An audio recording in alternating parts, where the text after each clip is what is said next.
공생농법 8번째 강좌입니다. 공생농법 강의 내용 제1강부터 7강까지는 식물 생장에 필요한 외부 요소들인 물, 산소, 햇빛 등 7가지 조건에 관한 강의를 들었습니다. 이번 시간은 토성과 물질파에 관한 내용으로 식물 생장 외부 요소 마지막 부분입니다. 김용현 원장의 강의를 듣겠습니다. 그 다음에 토성으로 들어갔고 pH. 우리가 어떤 물질은 물리적인 측면에서 볼 수도 있는 게 있고 화학적 측면에서 볼 수도 있는 것들이 있어요. 그래서 예를 들어서 내가 황기라는 작목을 재배를 하고 싶어요. 그러면 어디로 가야 되냐면요, 알칼리 토양인 정선이라던가 옥계 이런 쪽으로 가야 돼요. 그런데 덜어내는 곳들이 있어요. 어디냐면 오대산에서부터 출발해갖고 여기까지 돼요. 여기 충주의 끝 마무리까지. 왜 그러냐면 거기는 알칼리 화강 아니에요. 거기가 완전히 알칼리고요. 알칼리라는 게 무슨 뜻이냐면 땅에서 떠내려온 알칼리 성분이 바다에 축적돼 있다가 지각운동에서 융기가 돼 있는 곳이 바다 땅. 그게 석회암 지대라고 하는 바다 땅이란 말이에요. 유럽도 바다 땅이고. 그런데 자, 우리가 키우는 작물의 고향이 어디냐, 자생지가 어디냐. 자생지를 얘기할 때 이런 거죠. 유럽의 어느 지역에 계곡의 물이 흐르는 곳에서 향은 북향, 해발고도는 어디에 있어? 이게 그 식물의 본적이에요. 그 본적을 식물은 자생지라고 얘기를 하는 거고. 그러면 우리가 키우는 식물의 본적은 어디일까? 라는 부분을 생각해 보면 토성이 어디로 가거나 이것들을 이해하기가 좋아요. 아프리카가 있고요, 중동이 있고요, 인도가 있고요, 유럽이 있고 동아시아가 있고요. 물론 여기에 바다 있어요. 그냥 못 건넙니다.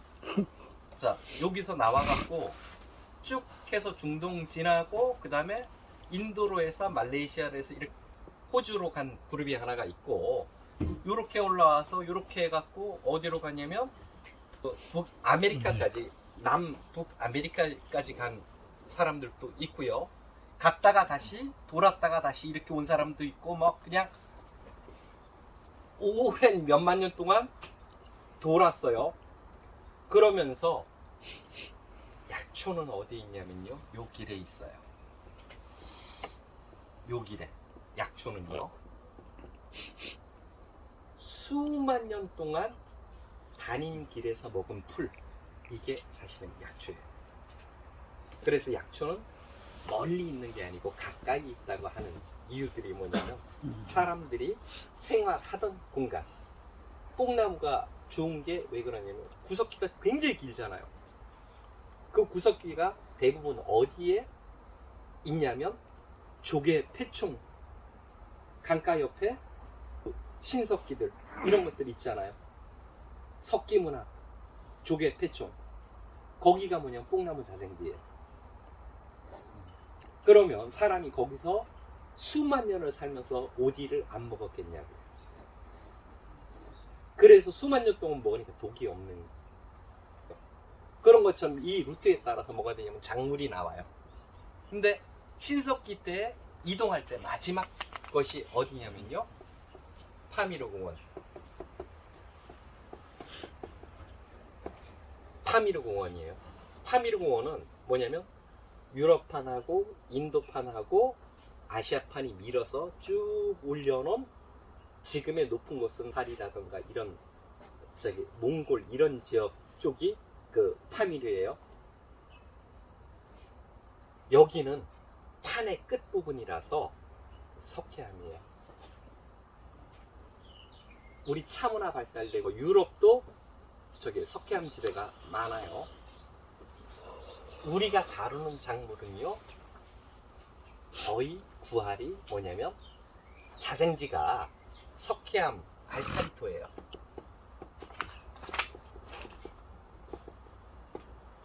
그 작물의 고향이 알칼리예요. 무슨 뜻이냐면 이런 거예요. 진달래 씨를 가져다가 영월에다 뿌려요. 그러면 발화를 안 해요. 여기서 차를 타고 제천을 지나서 쌍용으로 한반도면으로 접어드는 순간 진달래가 산에 단 하나도 없어요. 진달래가 단 한 개도 없어요. 그걸 벗어나서 태백으로 가면 진달래가 있어요. 그리고 다시 옥계를 넘어서 석회암 저쪽 저 바닷가에 있는 거 글로 가면 진달래 없어요. 작물은 어떻게 하냐면 나와서 미생물하고 공존하거나 뿌리를 내리려면 그 땅을 분해하거나 이래야 되는데 토성이 다르면 그거를 못해요. 그래서 그 작물이 최초에 자란 지역의 생리적인 현상을 그대로 안고 있는 게 작물이에요. 유전적으로.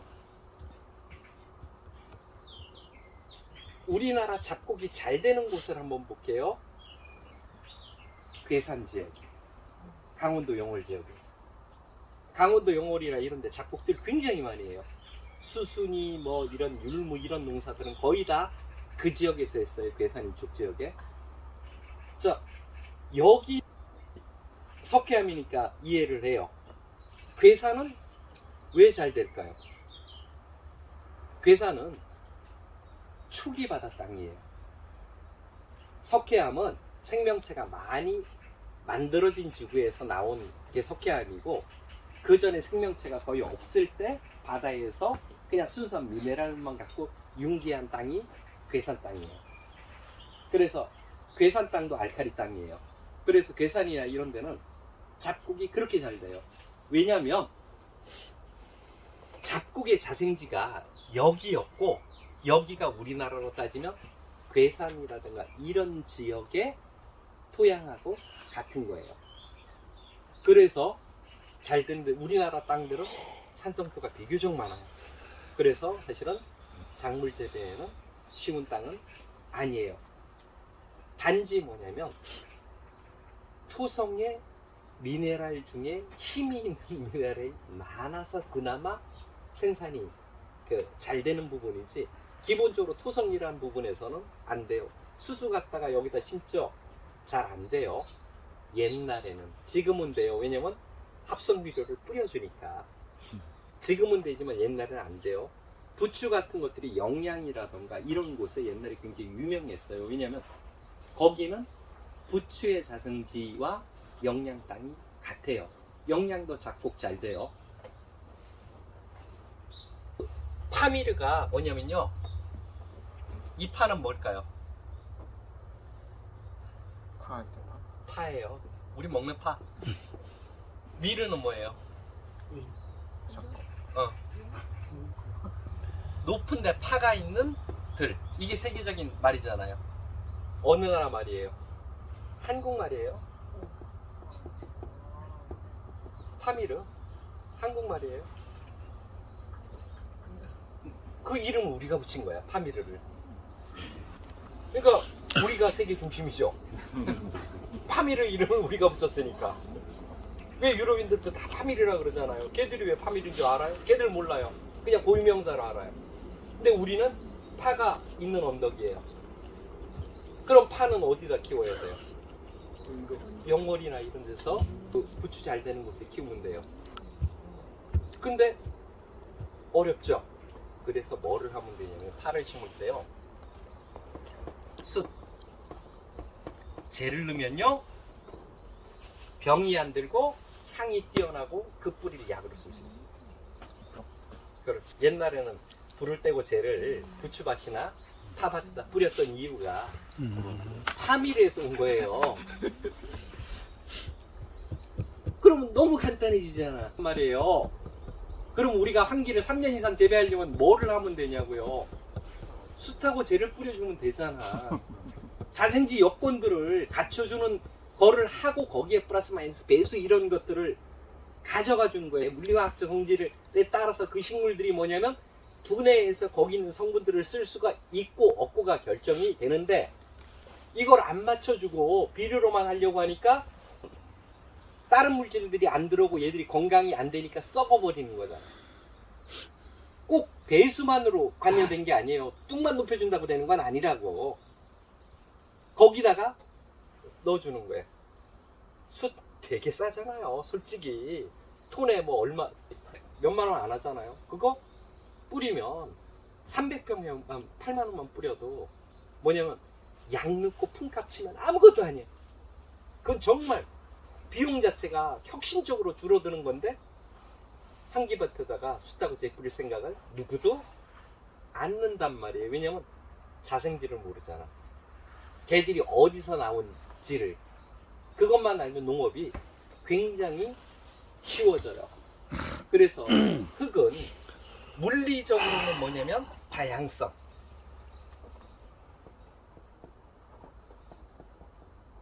화학적으로도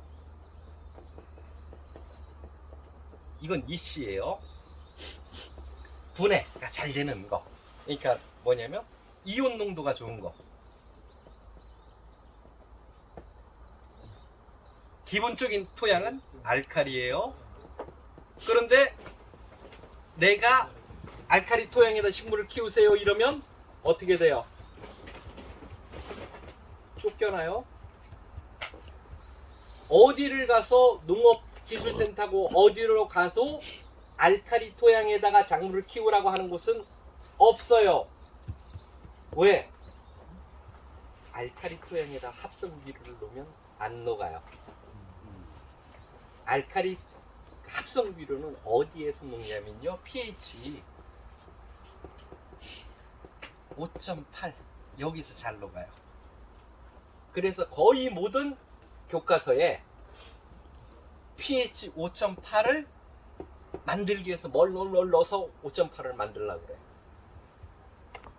합성비료가 잘 녹는 농도예요. 그래서 pH를 약간 산성으로 끌어주면 합성비료가 잘 먹어요. 그럼 작물이 잘 자라요. 자연재배로 갈 때는 중성으로 가야 돼요. 중성 내지. 그러니까 자, 알칼리 토에 유기물이 들어가면 뭐가 되냐면 중성이에요. 모든 자연에서 식물이 뿌리를 내리고 자라는 건 알칼리가 아니고 중성이죠. 그래서 중성토를 만드는 걸 기본으로 해서 미생물 체계를 중심으로 하는 농법이다 이러면 중성토를 만드는 게 목적이고, 합성비료로 갈 때는 약산성, 약한 산성 토양이 목적이고, 그래서 농업 방식에서 이런 큰 변화예요. 이거는 소송을 내가 어디로 갖고 갈 거냐면 그건 굉장히 큰 얘기걸랑 다른 얘기예요. 전혀 길 자체가. 그래서 뭐냐면 이런 얘기를 해요.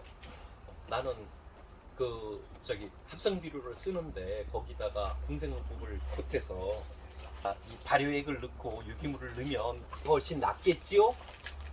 별로 안 좋아요. 방향이 다 다른 거예요.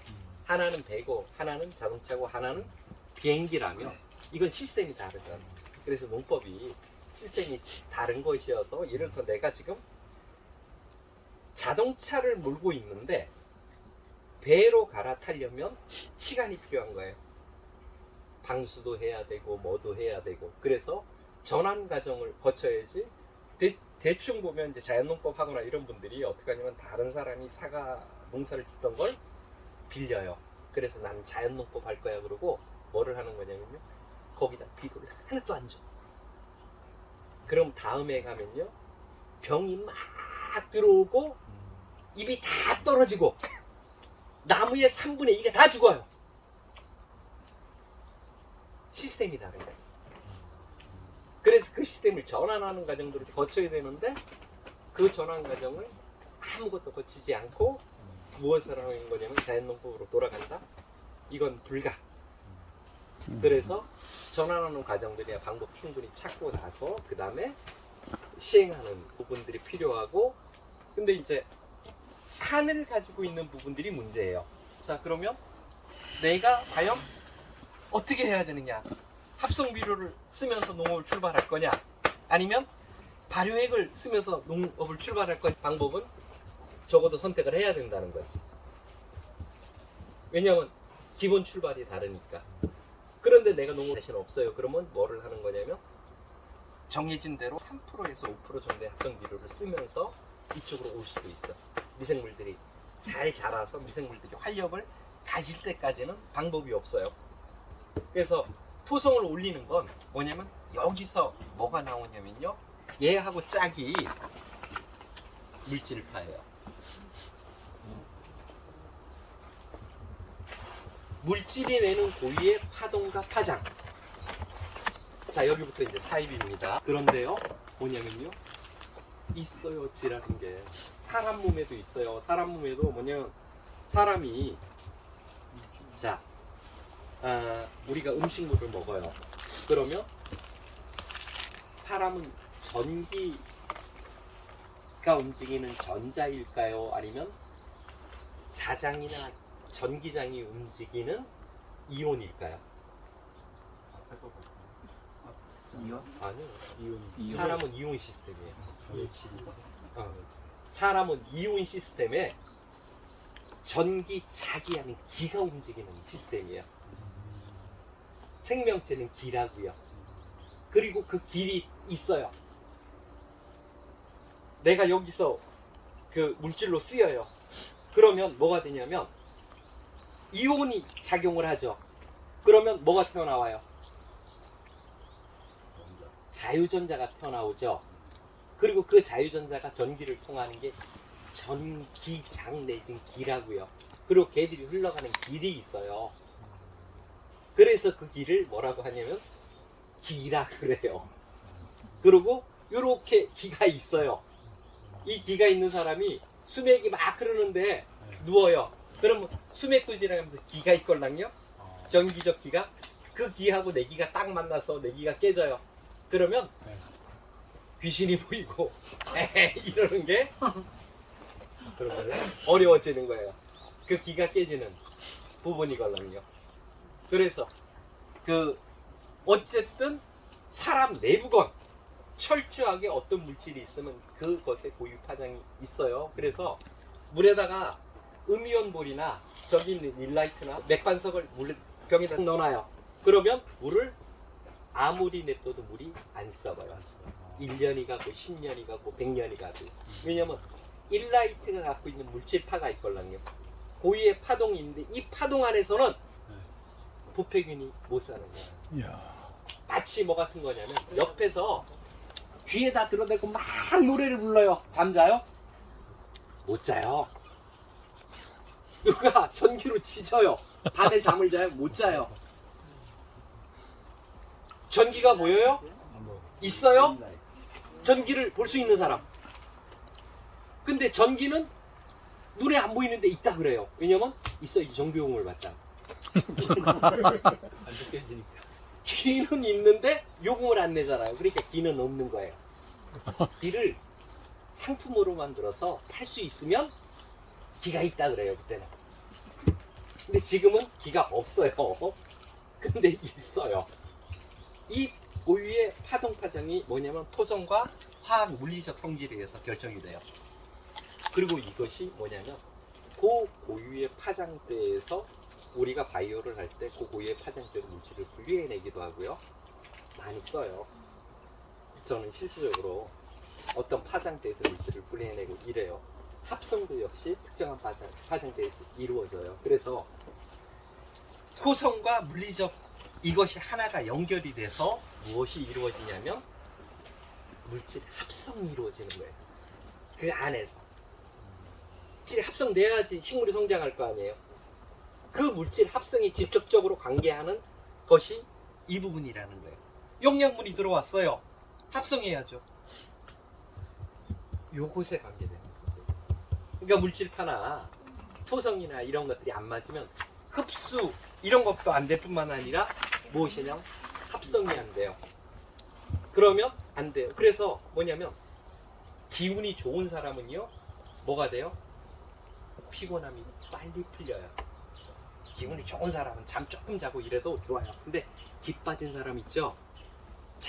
자도 피곤이 안 풀려요. 물질 합성이 안 돼.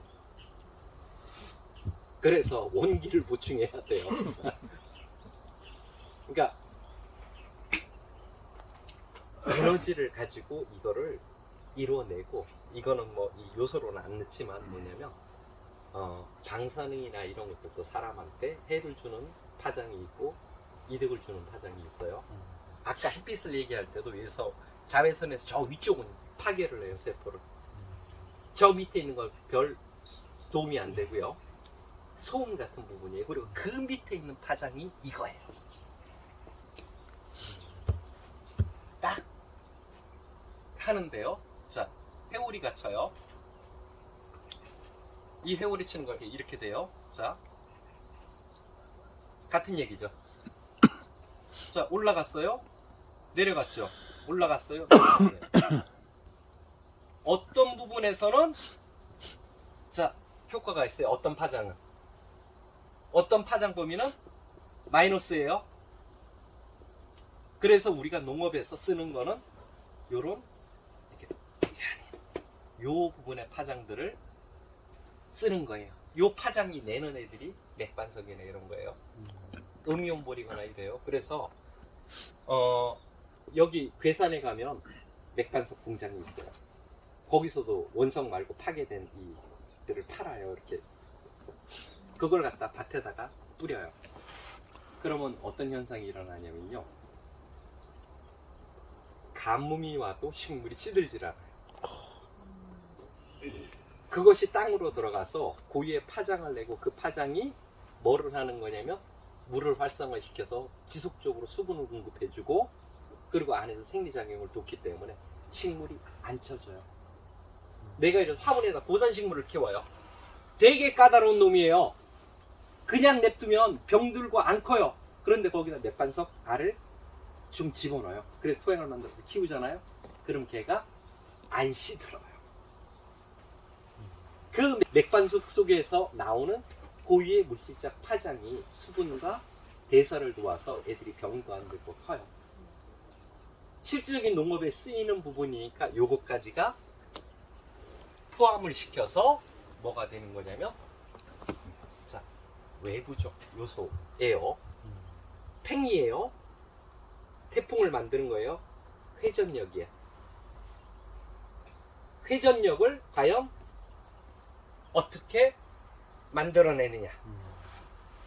이 부분이 토양 개량과 같이 맞아서 떨어질 때 농업의 절반은 간 거예요. 절반이니까. 예? 그 다음에 요걸 그대로 식물을 안 얹히면 자연재배예요. 자생 재배죠. 산에 가면 식물이 자라고 있죠. 자생하고 있죠. 요 상태예요. 이렇게 합쳐진 게 어떤 상태로 합쳐졌냐에 따라서 그 지역에 어떤 식물이 자라는 형태가 되는 거고요. 우리는 인공재배란 말이에요. 자, 인공재배로 왔는데, 그러면 내 여건들을 해야 될 거 아니에요. 내 여건에서, 자, 뭐예요? 물질바 갖다 놓을 수 있죠. 먼 거리에 가서 내 땅하고 전혀 다른 땅들을 가지고 오라고요. 많은 양 필요 없어요. 1000평에 2톤이면 차고도 넘쳐요. 그래서 옛날 유럽에서 무엇을 하는 거냐면, 농사꾼들이 마차를 끌고 반나절이고 가서 다른 곳에 가서 산의 절사지 같은 데서 이걸 깨다가 넣어요. 감남석이나 이런 걸. 그래서 이 괴산 지역에 있는 땅 전체가 뭐냐면 감남석이에요. 저걸 갖다가 깨 넣으면 뭐가 되냐면 비료가 됐던 거예요. 근데 사실은 비료가 아니고 토성이나 물리화학 정수, 거기서 물질도 우러나오죠. 이거를 자극해서 식물이 잘 자라게끔 해주는 거예요. 내가 충주라면 이 땅은 별 상관이 없어요. 왜 그러냐면요, 한강이 다 끌고 왔어.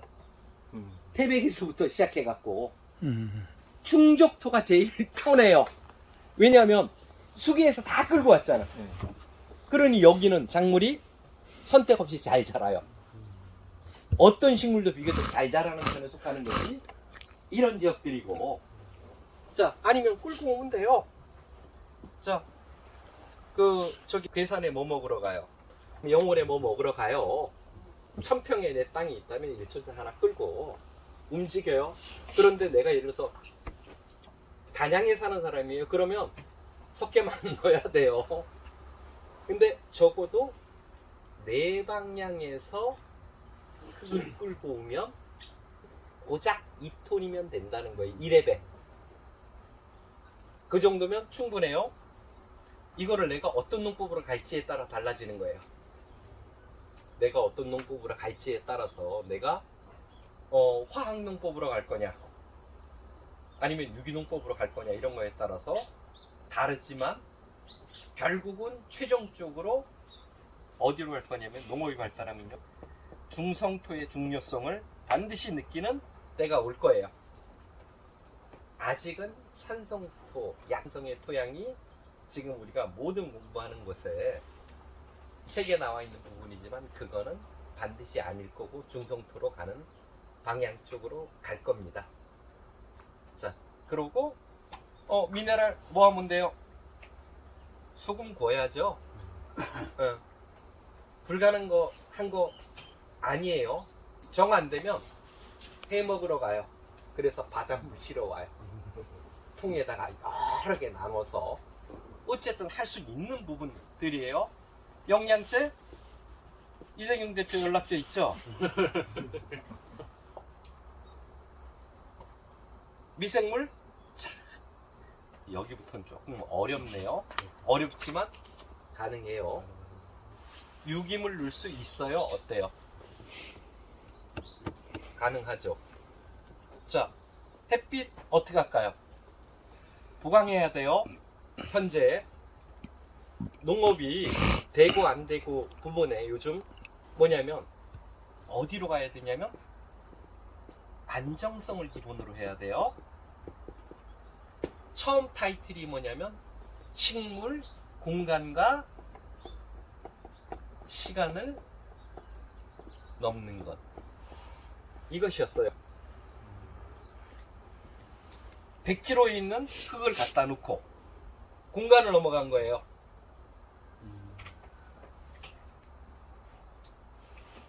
공간을 넘는 개념들을 농업에서 쓰는 거예요. 왜냐면 내가 원하는 작물을 키워내기 위해서.